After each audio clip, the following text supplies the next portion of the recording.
it's Ray, and today we are going to be covering, I don't know why I did 10, we're doing way more than 10. Today we are going to be covering 25 things that you can buy this year instead of fast fashion. Now, please forgive this very low budget production value today. Somebody forgot to charge their camera battery, so we are working with selfie view in an iPhone. Also, it is way darker than I thought it was gonna be, so yeah, I had literally nowhere else to film. So today I've made a list of things that I personally would enjoy, and I think other people would too. Purchases that people would love to make that don't include something as wasteful as the fashion industry today. As soon as the trend changes or the clothes go out of style, for the most part, they end up getting thrown away, and it's just a really wasteful industry. Now, the things that we buy that make us happy and give us pleasure, obviously they make us feel good, and we wouldn't keep doing it unless we got something out of it. However, I think it's equally as important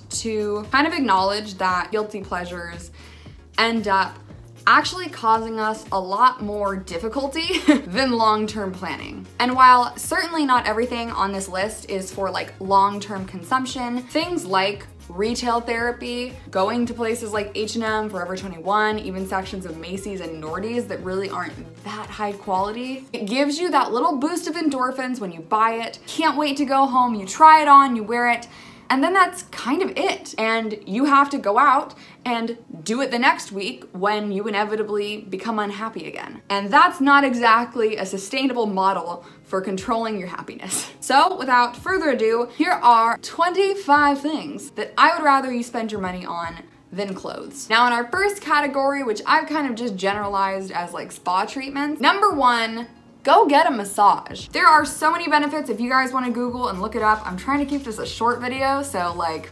can't explain everything, but there are so many benefits to massage. It reduces stress, it helps body function, and it's a massage, it feels good. Number two, manis and petties. Again, it's really easy self-care, makes you look good, and makes you feel good. Three, go visit a sauna. Sweat all that out, girl, because Lord knows you probably need it. Number four, join a workout class. This is probably the first New Year's where I actually haven't set a goal or resolution that has anything to do with body composition, diet, size, or fitness. But if you are somebody who is trying to become more fit, I think everybody is always trying to improve themselves. Taking a workout class or even taking a free class is a great way to do something that you probably wouldn't have otherwise done, whether it's kickboxing, dance, karate, and you're also gonna get fit and feel better about yourself in the process. Number five, try a yoga class. Yoga? Try a yoga class. Now this is a hard one for me to recommend because I don't really get the benefits that other people do with yoga. I think the instructors that I've had previously were just like a little bit too spiritual for me, and it really dampened the experience because I wasn't calm, I wasn't relaxed. When you don't believe in what the other person is consistently hounding into your ears, it's difficult to de-stress. This is in no way hounding people who are more spiritual, who believe in connecting their energies with the earth or any of that stuff, but if a really tells me I have to ground my energy into a yoga studio floor that looks like women have given birth on it, doesn't work for me. But maybe that kind of thing is for you, or you've got a bomb instructor who doesn't do the spiritual bullshit. Number six, buy or pay for repairs on a bike. This is one of those things where every single time I get my bike repaired, I can't ever remember why I let it go to shit in the first place. The environment likes it, your body likes it, and your happiness and stress also are a fan. Or for number seven, if you are one of my snowbirds, go get yourself a ski or snowboard pass and just take a day and go down the slopes. Number eight, buy some festival tickets. Not Coachella, because the founder is incredibly anti-homosexual. Fun little nugget there. But experiences are much more valuable than material possessions. So with that in mind, for number nine, I'm telling you guys, go get tickets for your local open mic night. There is so much talent that is unrecognized and unseen everywhere. And getting the chance to actually experience that, hear young comics who are hilarious, by the way, it's great. Number 10, do a wine, beer, or booze and paint. And you know what? It's a way to be social, it's a way to get wasted, or if booze isn't your deal, we live in the Bay Area, there are tons of puff pass paints as well. Number 11, get the ingredients and make a very scary recipe for your cooking skill. Now, if you know absolutely nothing in the kitchen, I would definitely recommend starting with something more basic, but doing a recipe that you wouldn't otherwise ever make can be so fun. It can expose you to techniques you don't know, it can make you eat foods you wouldn't have otherwise tried, and if you do it correctly, it can really give you a sense of accomplishment. If you do it wrong, guess what? At least you had fun in the process. For number 12, maybe you're not the best foodie, go buy a meal service. I know so many people want to eat healthier, but unfortunately, people who work 40, 50, even 60 or 70 hours a week are forced to make unhealthy decisions because of the lack of convenience in preparing fresh foods. It's definitely something to check out if that is a problem for you. Number 13, entrust a chef. Next time you go out to a really nice dinner, if it's a steakhouse, a nice sushi restaurant, or somewhere that has a prefix menu, order it. Again, it exposes you to a host of foods you'd probably be too scared to try if you didn't know what it was. It breaks you away from the standard, maybe filet and baked potato that you usually get. Number 14, get fresh flowers for your home. This is kind of a luxury item, so if you don't have it in your weekly grocery budget, I totally understand. If it's something you can scrap though, it definitely helps brighten the room. For no reason whatsoever, it seems to improve my mood, and I just think they look really, really pretty. Number 15, if you're looking for a bigger commitment, invest in a plant or a fruit tree. They clean the air in your house. A lot of houseplants are incredibly easy to look after, and despite how easy they might be to look after, it still gives you a pretty decent sense of satisfaction when it actually works and you don't kill it. Number 16,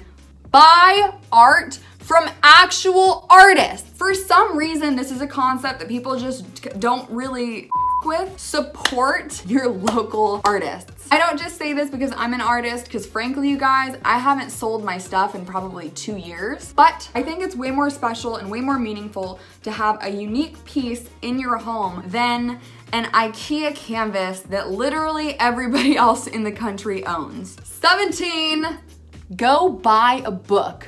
Or if you're an avid reader, for number 18, I say go get a library membership. Even if you're not the biggest reader, y'all, Blockbuster doesn't exist anymore, but the library does. I had no idea how many rental DVDs and VHSs there are. So if it's been a really long time since you saw Home Alone, go head out there and get yourself a membership. For number 19, y'all, we are investing in skincare this year. I can't tell you how many people, particularly women, will purchase these $50 plus makeup palettes, foundations, concealers, eyeshadows, and yet can barely scrap up like 20 bucks for an everyday SPF moisturizer. This is the only face that you get for the rest of your life. So take God care of it. And the same goes for number 20, which is hair care. If you're somebody like me who's got pretty long hair and a lot of it, making sure your locks stay healthy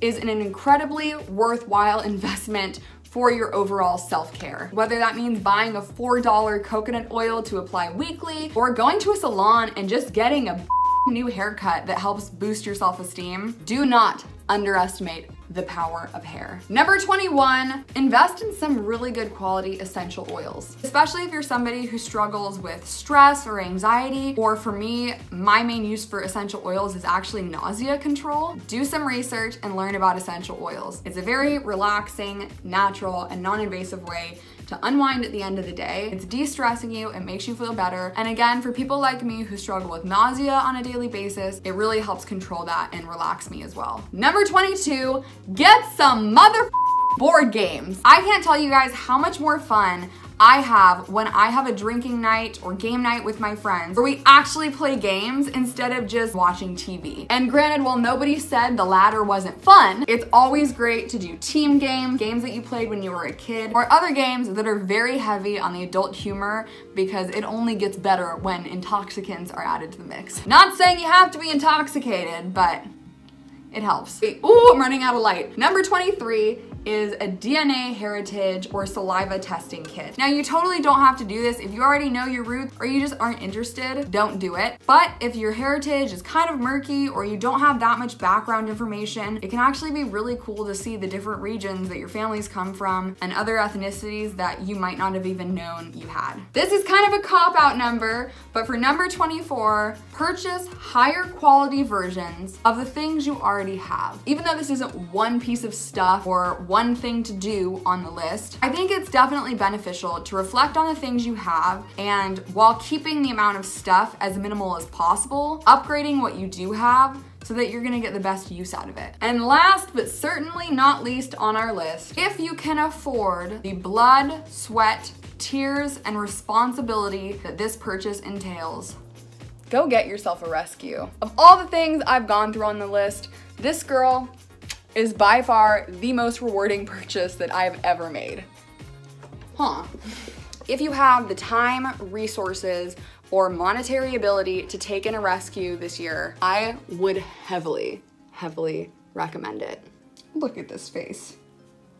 For the price of a cashmere sweater, y'all, you could have a face just like this in your living room. Thank you guys so much for watching. Hopefully these were helpful to you in some way, and obviously not everything on the list is gonna work for everybody. This year, my resolution is definitely more focused on purging out more and more material possessions in my life that serve absolutely no purpose for function in my home. I think minimalism is a strong word, but I definitely want to take steps towards a more minimalistic lifestyle. If you guys are trying to do the same thing and break away from the material possession equals happiness pattern, give some of the things on that list a try. If you guys can think of other things to add to this list or things that you personally buy that make you feel better as opposed to clothes, do not hesitate to leave it down in the comment section below. I always look forward to the feedback, and it's helpful for other people who watch the video.